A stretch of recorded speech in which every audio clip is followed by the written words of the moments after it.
Ya, hari ini kita akan masuk pada materi ke-11 ya, terkait dengan pendalaman undang-undang tentang pers. Undang-undang nomor 40 tahun 99. Kita akan bahas sejarahnya, masalah-masalahnya, dan hal khusus dalam undang-undang pers tersebut. Di sini ada kasus ya, kasus Tempo, majalah Tempo. Ada Tommy di Tenabang katanya. Kronologinya ini ada liputan yang mengarah pemberitaan seolah-olah Tommy ini sengaja dibakar Tommy ya, pasar Tanah Abang untuk proyek 53 miliar. Nah ini Tommy nggak terima, digugat di pengadilan ya. Kemudian beberapa Tempo harus meminta maaf di beberapa media cetak katanya. Dan ganti rugi. Ini wartawannya Bambang Harimurti divonis 1 tahun atas pencemaran nama baik Tommy. Tetapi di pengadilan tinggi, di PT ya, dibatalkan dan menghukum Bambang hanya penjara 1 tahun. Di Mahkamah Agung malah menguatkan putusan PT dan menolak putusan pidana Bambang. Nah, di sini ada tiga pengadilan ya. Jadi memang kita di pengadilan negeri kalau nggak selesai, kita nggak terima, kita bisa banding ke pengadilan tinggi, bisa juga kita kasasi ke Mahkamah Agung. Ya, jadi nggak menang di pengadilan negeri, kita adu lagi ke pengadilan tinggi nggak menang, kita adu lagi ke Mahkamah Agung. Mengapa Tempo dimenangkan? Nah, ada ketentuan dalam Undang-Undang Pers yang memenangkan Tempo, yaitu hak jawab. Tommy Winata dianggap tidak mengajukan hak jawab. Nah, harusnya semua yang merasa dirugikan itu harus meminta hak jawab dulu kepada perusahaan pers. Dalam hal ini Tempo ya. Dia harus tanya dulu hak jawab terkait dengan perkara pencemaran nama baik, baru dia gugat ke ranah hukum. Harusnya ada dulu hak jawab ya sebelum itu. Nah, dalam pasal 5 Undang-Undang Pers ini hak jawab itu berkewajiban memberikan peristiwa opini yang menghormati agama, kesusilaan masyarakat, serta asas praduga tak bersalah. Jadi pers wajib melayani hak jawab, kemudian juga punya hak koreksi dia ya. Dia bisa menjawab kenapa dia meliput demikian, kenapa dia juga bisa mengkoreksi apa-apa sesuatu yang tidak sesuai.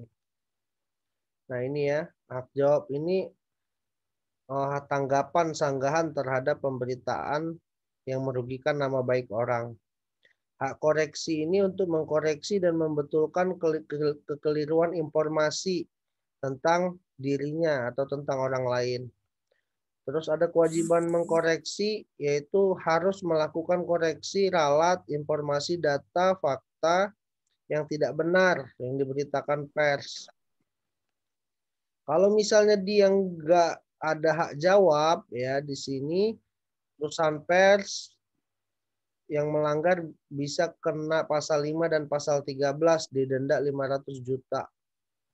Jadi memang wajib ya berita apapun yang merugikan bisa minta pertanggungjawaban, minta hak jawab daripada perusahaan pers tersebut. Kita minta klarifikasi sama Tribun, sama Radar misalnya kalau di Lampung ya. Jadi pers wajib melayani hak jawab. Nah, orang yang dirugikan minta hak jawab kepada pers. Nah, ini ada perbedaan antara Orde Lama dan Orde Baru.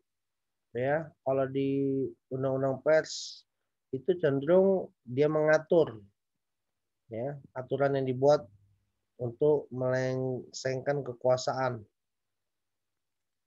Orde Baru sudah diganti menjadi Undang-Undang Pokok Pers. Ini pengaturannya. Setelah reformasi dibuat Undang-Undang Pers yang benar-benar sesuai.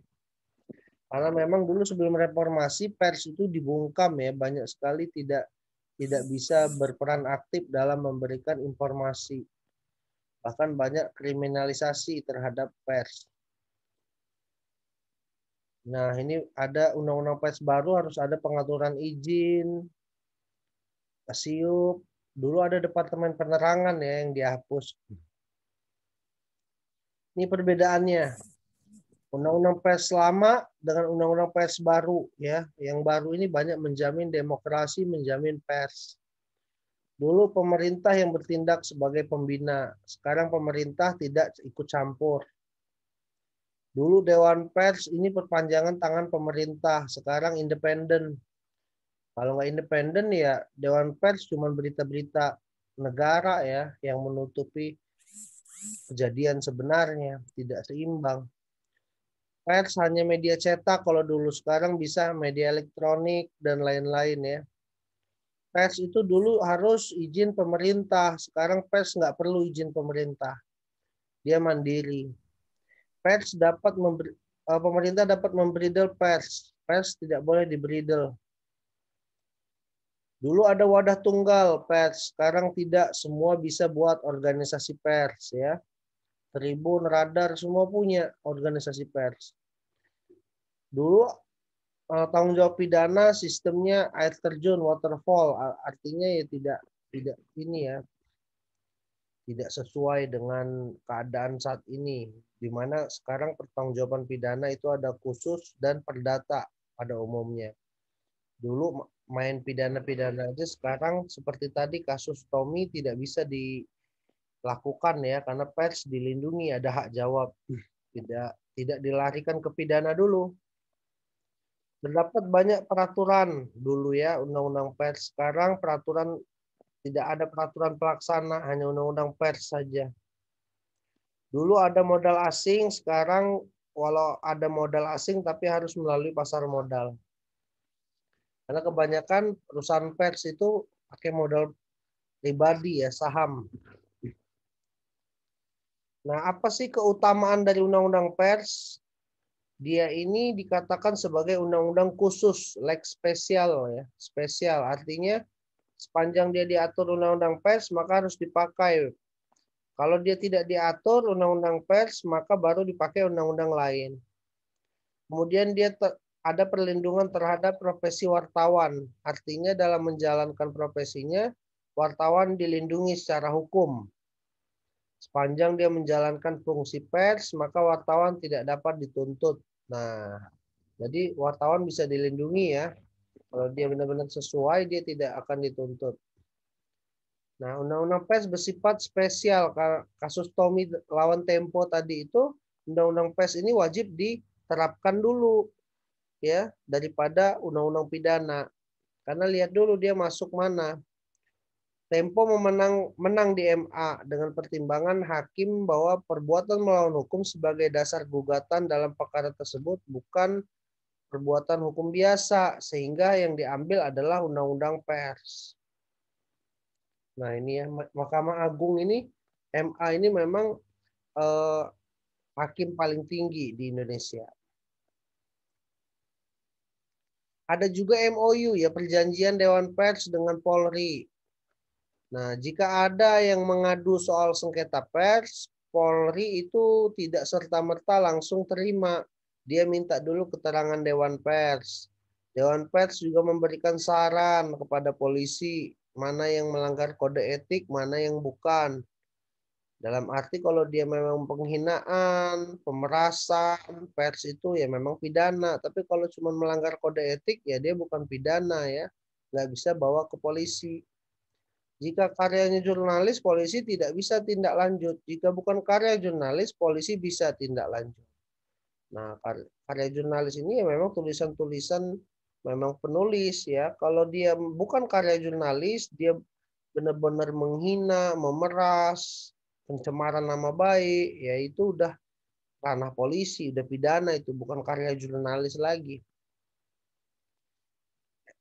pers juga ada MOU dengan kejaksaan ya. Nah, dalam hal ini Dewan Pers sepakat mendahulukan undang-undang pers dulu sebelum dia melihat undang-undang pidana biasa terkait dengan pelanggaran di media massa. Dewan Pers juga menyediakan ahli kepada pihak kejaksaan. Surat Mahkamah Agung juga mengatakan hakim dalam sidang perkara pers itu dapat meminta keterangan ahli dari Dewan Pers ya yang memahami soal berita. Benar nggak sih itu masalah pidana atau itu memang hanya masalah kode etik jurnalis? Nah, di sini ada alurnya ya, alur perkara pers. Alur perkara pers ini pertama ada berita yang dirugikan ya. Ada berita yang dirugikan, maka kita sebagai Dewan Pers itu punya hak jawab. Nah, orang yang merasa dirugikan minta hak jawab. Kalau hak jawab dilayani, ya tidak ada sengketa artinya selesai. Tapi kalau dia saat dilayani tetap dia bermasalah, bisa ngadu ke Dewan Pers. Atau sama sekali nggak ada hak jawab, tidak dilayani, ya ngadu ke Dewan Pers. Ya, jadi walau dilayani atau tidak dilayani, kalau dia memang merasa dirugikan, ngadunya ke Dewan Pers. Ya, tapi tetap harusnya ada hak jawab dulu. Jangan sampai Dewan Pers tidak, maksudnya perusahaan pers tidak ada hak jawab, klarifikasi kenapa dia buat berita demikian. Kalau sudah mengadu ke Dewan Pers, ya nanti ada mediasi. Mediasinya ini tercapai atau tidak. Kalau tercapai, selesai kasus. Kalau tidak tercapai, maka dinilai oleh Dewan Pers. Ada nggak pelanggaran atau tidak ada? Kalau tidak ada, selesai.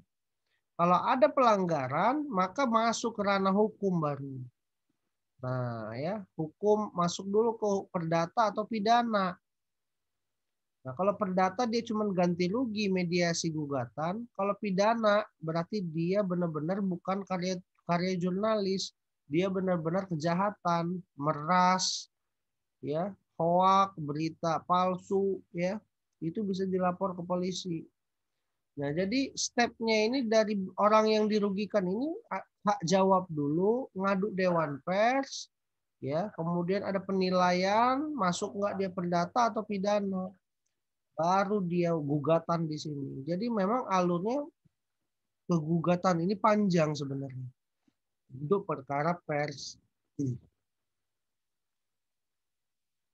Ada pasal-pasal penting dalam undang-undang pers ya, seperti jaminan kemerdekaan pers pasal 4. Jadi pers ini dijamin kemerdekaannya sebagai hak asasi warga negara. Kalau terhadap pers nasional tidak dikenakan penyensoran, pemberedelan atau pelanggaran penyiaran. Untuk menjamin kemerdekaan pers, mempunyai hak mencari, memperoleh, dan menyebarluaskan informasi.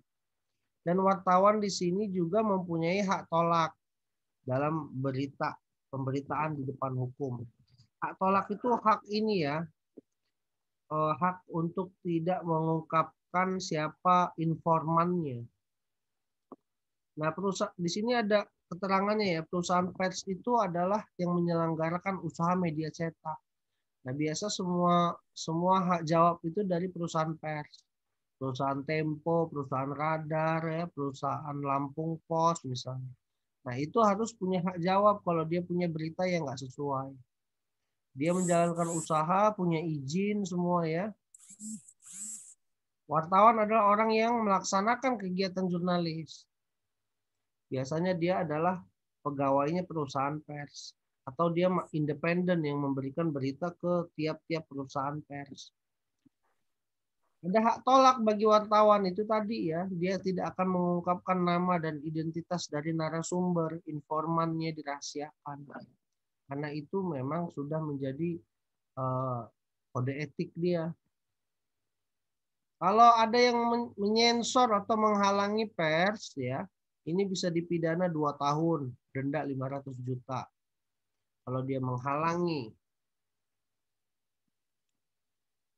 Nah, ini ada contoh ya, wartawan dihalang-halangi ya. sampai dicekek. Ini juga ada wartawan diusir dan diancam. Ada kecelakaan di PLTU ya. PLTU Rembang itu wartawan pengen ngeliput diusir, diancam. Ini ya bajunya ya. Saya bukan musuhmu katanya. Saya hanya penulis, jurnalis. Banyak jurnalis mati dalam kewajiban.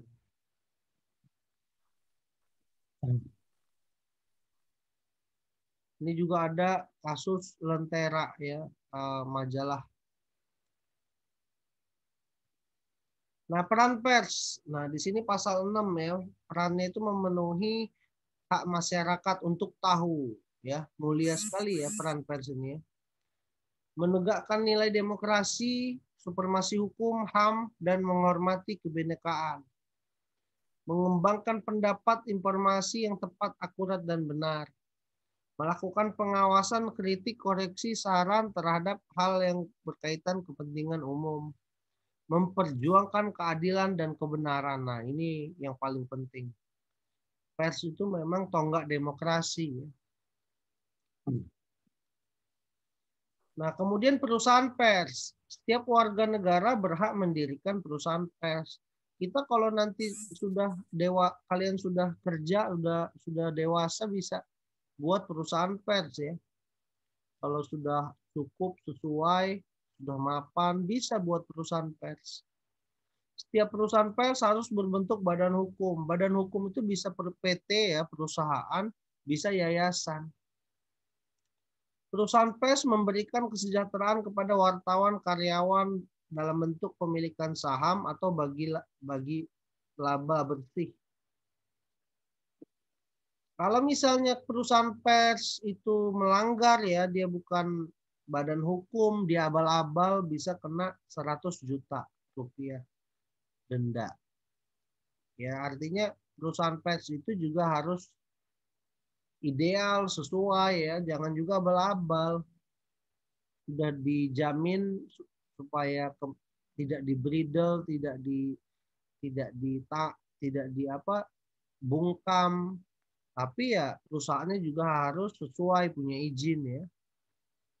Perusahaan pers juga wajib mengumumkan nama, alamat penerbitan pers ya, kalau dia ada percetakan. Nah, kalau dia alamatnya nggak jelas, namanya nggak jelas ya, dia bisa kena pidana 100 juta. Jadi perusahaan pers itu harus jelas ya. Dulu tuh banyak ya koran-koran yang nggak jelas ya dulu.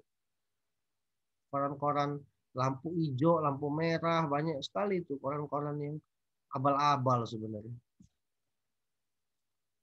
Nah, perusahaan pers dilarang memuat iklan. Nah, dia boleh ada iklan, tapi dilarang kalau iklannya itu merendahkan martabat suku, agama, ras. Ya.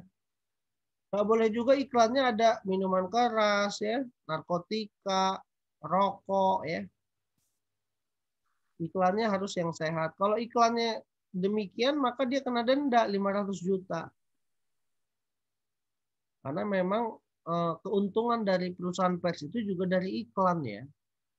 Dengan adanya koran, dengan adanya media, dia bisa mengiklankan produk-produk kerjasama dengan perusahaan minuman, perusahaan makanan, ditempel di koran, ditempel di media ya. Jadi iklan, jadi beritanya bisa jadi iklan ya. Di sisi lain ngasih berita, di sisi lain nginfoin iklan. Media ini dapat untung dia. Nah, ini tadi pelanggaran yang dijerat pidana. Pihak yang melakukan bridel atau penyensoran ya kena 2 tahun. Ini ngelindungin pers ya. Pihak yang menghalang-halangi pers kena 2 tahun penjara 500 juta. Ini ya melindungi pers. Nah, kalau ini yang mengancam pers yang tidak melakukan kewajiban menghormati agama kesusilaan, denda 500 juta. Pers yang tidak melayani hak jawab, ada yang meminta tanggung jawaban, kena 500 juta kalau dia tidak melayani. Nah, ini bahaya ya. Jadi kawan-kawan kalau dirugikan minta hak jawab, kalau dia nggak kasih hak jawab, pers itu bisa kena ya. Pers tidak berbadan hukum kena 100 juta. Pers tidak mencantumkan nama perusahaan kena 100 juta.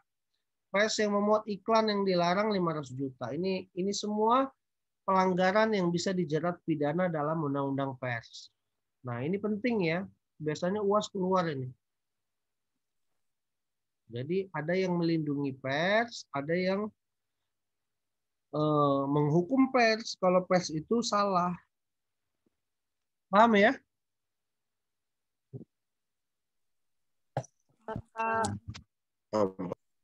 Nah, kemudian ada Dewan Pers. Nah, Dewan Pers ini mempunyai fungsi mengkaji dan mengemban kehidupan pers, menetapkan dan mengawasi kode etik jurnalis, memberikan pertimbangan dan mengupayakan pengaduan masyarakat atas kasus yang berhubungan dengan pers, mengembangkan komunikasi antar pers, masyarakat, dan pemerintah, memfasilitasi organisasi pers dalam menyusun peraturan di bidang pers dan meningkatkan kualitas profesi wartawan, dan mendata perusahaan pers. Nah, memang Dewan Pers ini kawan-kawan, ini kehormatan pers ya, biasa senior-senior untuk menjaga kewibawaan pers, tidak sewenang-wenang, apalagi banyak wartawan muda ya yang sewenang-wenang nyari berita tapi memeras. Nah, kemudian di sini ada kontroversi, apakah undang-undang pers ini adalah undang-undang spesial? Siapa yang mengawasi pers? Nah, banyak yang menyatakan dia memang undang-undang spesial karena sejarahnya ya, untuk menghindari pengaturan tumpang tindih. Memang dia khusus untuk pers ya, untuk hal-hal pers. Tapi juga ada yang bertolak sebenarnya. Karena dia sebenarnya tidak mandiri, banyak ketentuan yang tidak lengkap, banyak juga ketentuan untuk masyarakat, bukan hanya untuk pers saja. Tapi tetap pandangan dalam hukum dia tetap aturan khusus. Jadi kalau ada masalah, halo Mesran, suaranya masuk ya? Iya, maaf Pak.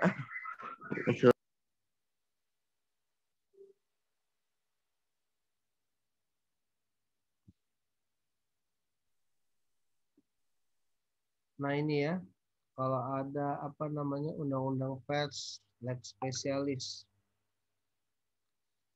Tidak ada kewajiban bagi aparat hukum untuk menggunakan undang-undang pers katanya. Ada yang menolak bahwa itu hukum khusus. Tapi ya memang dia sebenarnya hukum khusus ya. Apakah pers memang sebebas-bebasnya? Tidak.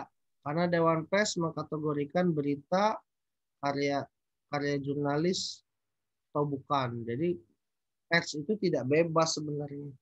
Dia juga tidak boleh dengan sengaja memfitnah, memeras, merugikan subjek berita ya. Kemudian dia juga nggak boleh ada kabar yang sejak awal pemuatan penyiarannya diketahui bohong ya. Nah ini nggak boleh bohong ya. Pelanggaran kode etik yang berat kalau dia udah bohong. Kalau dia fitnah, meres, ini udah pidana. Ini ada contoh kasus menggugat media ya, Raymond Teddy yang diberitakan bandar judi jadi buronan. Digerebek di Jakarta, Hotel Jakarta. Kemudian 7 media yang menggerebek itu digugat. Ini ada RCTI, Kompas, Detik, Republik, ya, Warta Kota. Tapi gugatan ditolak. Ada kasus Dipo Alam melawan Media Group. Dipo Alam itu memboikot Metro TV dan media Indonesia dengan tidak memasang iklan dan hadir jadi narasumber. Dua belah pihak saling gugat ke pengadilan, ya minta ganti rugi semua, keduanya ditolak. Contoh lain ada kriminalisasi pers. Ada 3 wartawan di Banyumas diadukan caleg Gerindra. Di sini Arbi dan Sutri, ya, diduga dia tahu ada asal-usul politik uang. Disebarkan, tapi tim advokat Gerindra ini akhirnya melapor tuduhan tidak menyenangkan ke polisi. Tapi malah pembungkaman pers tidak saja melalui gugatan hukum, tetapi juga teror, bahkan pembunuhan jurnalis. Nah, dalam aliansi jurnalis independen ya, mencatat ada 600-an lebih kasus kekerasan terhadap jurnalis dalam 10 tahun terakhir. 600 ini diantaranya ditangani oleh hukum, tidak ditangani oleh hukum. Nah ini ya, ada salah satu contoh wartawan Bali yang dibunuh secara sadis oleh adik bupati ya. Ini karena mau bongkar-bongkar berita kali ya. Tahun 2009.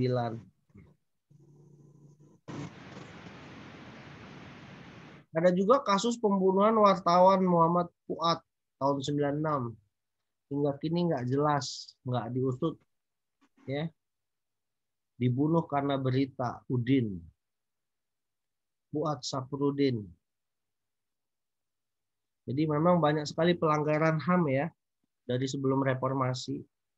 Sampai saat ini sudah banyak, masih juga budaya-budaya untuk orang anti wartawan ya, memboikot wartawan ya, padahal itu hak mereka untuk mencari berita atau informasi. Nah, itu kawan-kawan terkait dengan pendalaman undang-undang pers ya.